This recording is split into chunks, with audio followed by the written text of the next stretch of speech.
గుర్తు తెలియని దుండగుల దాడి. అది రాజప్ప పనే అనుకుంటున్న జనం. కలెక్టర్ కు ఎటువంటి గాయాలు కాలేదని గుంటూరు జిల్లా కలెక్టరేట్ ధృవీకరించింది. అయితే కలెక్టర్ పై దాడిని ఐఏఎస్ల సంఘం తీవ్రంగా ఖండించింది. జాతరలో కొత్త కలెక్టర్ విలయ తాండవం. చూసావుగా, ఒక పట్ల లేదు రాజప్ప. ఇప్పుడు చీమ చిటుకమంటే కూడా అందరికి తెలిసిపోతుంది. బెడ్రూమ్ ముచ్చట్లు కూడా టీవీలో టెలికాస్ట్ అవుతున్నాయి. ఈ రాష్ట్రంలో ఉన్న ఏ పార్టీ నీకు ఆపోజిట్గా క్యాండిడేట్ని పెట్టదు. అంతెందుకు, అధికార పర్యటన మేమే పెట్టలేదు, మేం పెట్టాం కూడా. నీ మీద మాకున్న మర్యాద అలాంటిది. కానీ సమస్య ఏంటంటే ఆ పిల్ల, అదే రాఘవయ్య మనవరాలు, వైజాగ్కి వెళ్ళి ఇష్యూని కోర్టు వరకు తీసుకెళ్ళింది. ఇప్పుడు ఇవన్నీ చూసి సుప్రీంకోర్టు సుమోటోగా కేసు తీసుకుంది అనుకో, నీ రాజకీయ భవిష్యత్తుకే ప్రమాదం. ఒక్కసారి కోర్టు ఎంటర్ అయితే నేనే కాదు, ఎవరు ఏం చేయలేరు.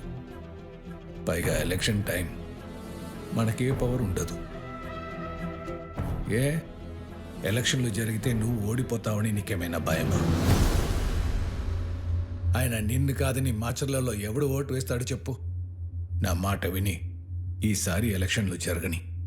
నేను నీ మంచికే చెప్తున్నా, అర్థం చేసుకో.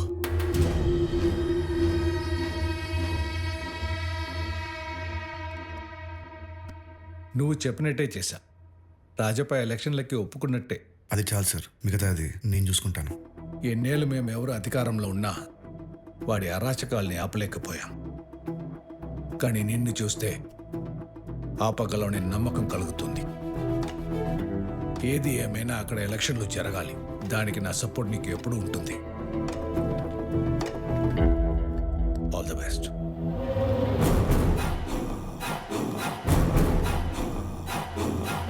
ఆ సీఎం చెప్పాడు, నువ్వు తలుపుకొని చేస్తావా? ఆ రోజు నువ్వు కొట్టావు, నా మీద ఎగిరావు. ఇప్పుడు ఏమైంది నీ 30 ఏళ్ల పరువు? ఎప్పుడు లేని ఎలక్షన్ ఇప్పుడేంటి? కోర్టులకి జడ్జిలకి భయపడి వదిలేస్తే రేపు 10 మంది పోటీ చేస్తారు. నా టర్మ్ వచ్చినప్పుడు నేను అయ్యా బాబుని అడ్డమైన కొడుకులందరికీ ఓట్లు అడుకోవాలా?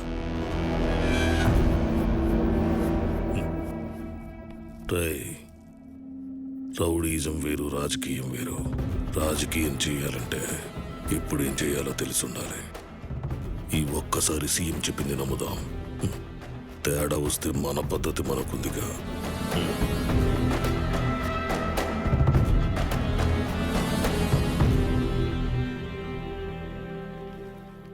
ఎక్కడికో ఎలక్షన్స్ దగ్గర పడుతున్నాయి కదా, ప్రచారానికి. ఎందుకు? ప్రచారం చేస్తేనే కదా జనాలు ఓట్లు వేసేది. ఒరే రాములు ఇట్రారు. అయ్యగారు, వీళ్ళు ప్రచారానికి వెళ్తున్నారంట. నువ్వు వీళ్ళకి ఓటేస్తావా? అమ్మో, వీళ్ళకి నేను ఓటేయను. వీళ్ళకి ఓటేస్తే రాజప్ప నన్ను చంపేస్తాడు. అది వెళ్ళి పని చూసుకో. అలాగనే. వీడే కాదు, ఈ ఊళ్ళో ఎవడో మీకు ఓటేయడు. ప్రచారానికి వెళ్తున్నారంట. ప్రచారం. కరెక్ట్ గా చెప్పారు అంకుల్. కలెక్టర్ గా నేనే నామినేషన్ వేయమంటే ఒక్కడు రాలేదు. మీరు వెళ్ళి ఓటేయమంటే ఓటేస్తారా? అమ్మయ్యా, ఇంతకాలానికి నన్ను అర్థం చేసుకున్నావు బాబు. ఒరే నరేందర్, మొత్తానికి మీ వాడు మన దారికి వచ్చేసాడు. ఇప్పుడున్న పరిస్థితిలో మీకు ఓట్లు పడాలంటే ప్రచారం చేయాల్సింది జనాల్లో కాదు, మరెక్కడ? రాజప్ప ఇంట్లో. ఒరే నరేందర్, చెప్పరా సురేందర్. ఆ గోడ మీద నీకేం కనిపిస్తుంది? పోయినోళ్ళు 2 ఫోటోలు. మరి నాకేంట్రా 4 కనిపిస్తున్నాయి? డిస్కషన్ ఏంటి? నన్ను ఇన్వాల్వ్ చేయరా? 5.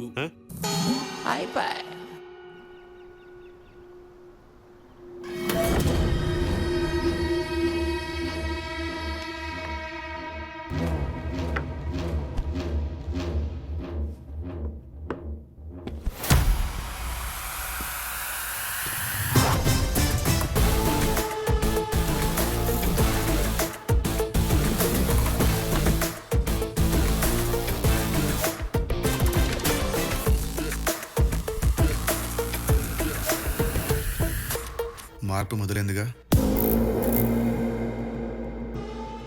ఏంటి సార్, ఎదురెవరూ లేకుండా ఒక్కరే ఆడుకుంటున్నారు? పోటీ ఉంటేనే కదా గెలిపిచ్చే ధైర్యం, ఓటమి తెచ్చే భయం తెలుస్తుంది. ఈ రాజప్ప మీద గెలవాలంటే అది రాజప్పే అయి ఉండాలి. అందుకే పోటీలో ఎవరిని ఉండనివ్వను. అబ్బా, పబ్లిక్ లో కూడా సేమ్ టాక్. ఇక్కడ ఎలక్షన్లు అంటే కొట్లాటలు, గొడవలు, అల్లర్లని. కానీ శాంతియుతంగా ఎలక్షన్లు జరిపించడమే మా రెస్పాన్సిబిలిటీ.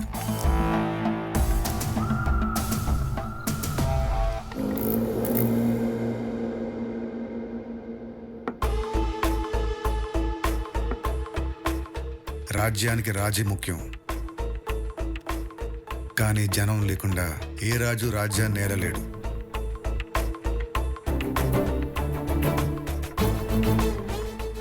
రాజుకి బలం జనం అవ్వాలి, కానీ జనం భయం రాజు అవ్వకూడదు. Hi bro, how are you? Long టైమా? అసలు విషయం ఏంటంటే రాఘవయ్య గారు,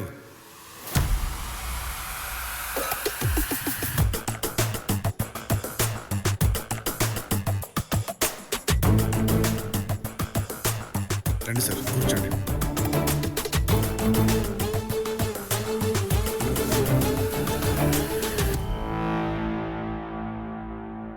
పోటీలో ఉన్న అభ్యర్థులు ఒకరినొకరు కలుసుకొని ఆల్ ది బెస్ట్ చెప్పుకోవడం ఇప్పుడున్న లేటెస్ట్ ట్రెండ్. ఈ ఫార్మాలిటీస్ గుర్తు చేద్దామని వీళ్ళని రమ్మన్నాను. ఏంటి రివెంజా? రివెంజా బ్రో? మళ్ళీ మనమాట. నీకు 35 ఉంటాయా?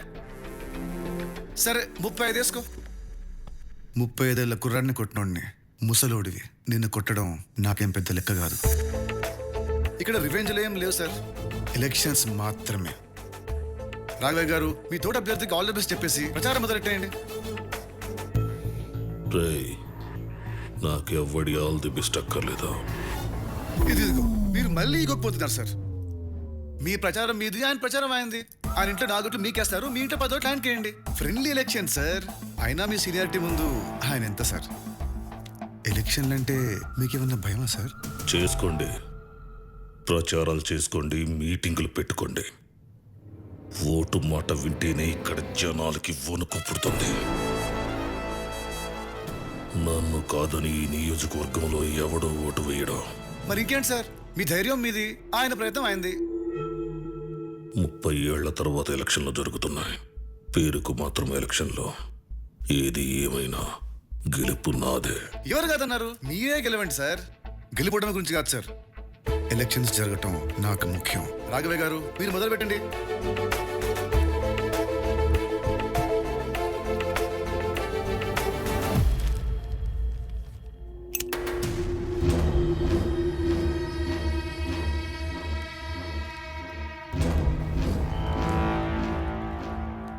చప్పట్లు చప్పట్లు చప్పట్లు. రాఘవయ్య గారు, కంగ్రాట్స్ అండి. మీ కాగడా గుర్తును ఆయన వెలిగించి జ్యోతి ప్రజ్వలన చేశాడు. ఇక మీకు తిరిగే లేదండి. పదండి, మీరు సూపర్ సార్. పదండి పదండి పదండి.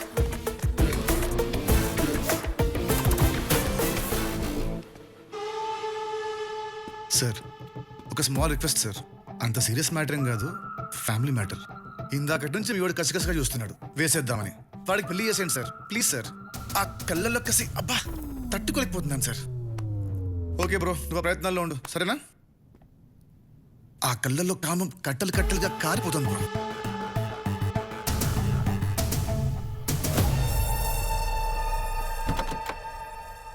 సార్, ఒకసారి పెన్ ఇస్తారా?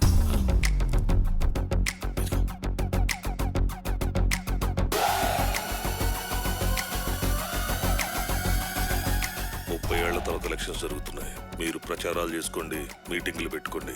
కొత్తగా వచ్చిన కలెక్టర్ బాగా పనిచేస్తున్నాడు.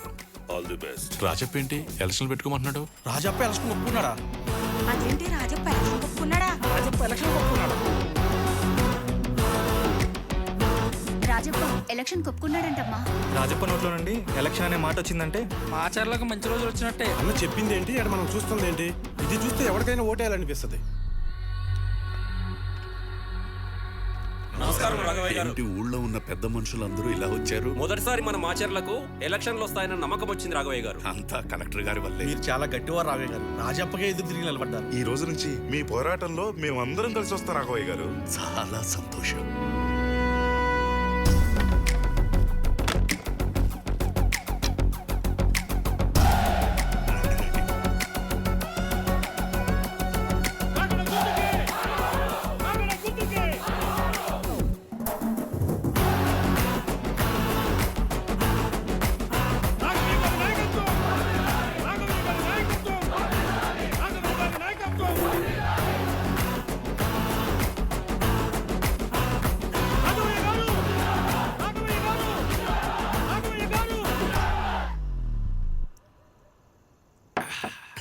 ఒరే నరేందర్, చెప్పురా సురేందర్. ఏది ఏమైనా మీ ఓడు గట్టాడురా. చచ్చిన పాములో కూడా చలనం తెప్పించాడురా. ఆ జనమేంది, ఈ ప్రచారం ఏంటి, నేను కల్లో కూడా ఊహించలేదురా. అరే నరేందర్, చెప్పరా సురేందర్. పిలిచింది ఇక్కడ హే గుంతలక్కడి. ఏంట్రా గురునాథం? ఈయన గ్రహం బిల్లు, ఈయన కాలింగ్ బిల్లు. సురేందర్ నరేందర్ అనుకుంటున్నా. ఆ ఫ్రస్ట్రేషన్ మాత్రం ఎవడికక్కర్లేదు ఇక్కడ. ఏమైందయ్యా? నీ కొడుకు కొట్టాడని సారీ కోసం వస్తే ఆ సారీ చెప్పకుండా తప్పించి తిరుగుతున్నాడు. ఈ రోజు ఎలాగైనా వాడితో సారీ చెప్పించుకుంటా, లేకపోతే రేపు పొద్దున కల్లా ఈ ఊరదిలి మా ఇంటికి వెళ్ళిపోతా. అప్పుడు తెలుస్తుంది నా వాల్యూ ఏంటో. బంగారు హుండీని చిల్లర కోసం వాడుతున్నారు సురేందర్ నరేందర్. ఇక్కడ ముఖద్దరగా సికందర్, శంషేర్, బ్రహ్మాస్త్ర. పిచ్చిన కొడుకు.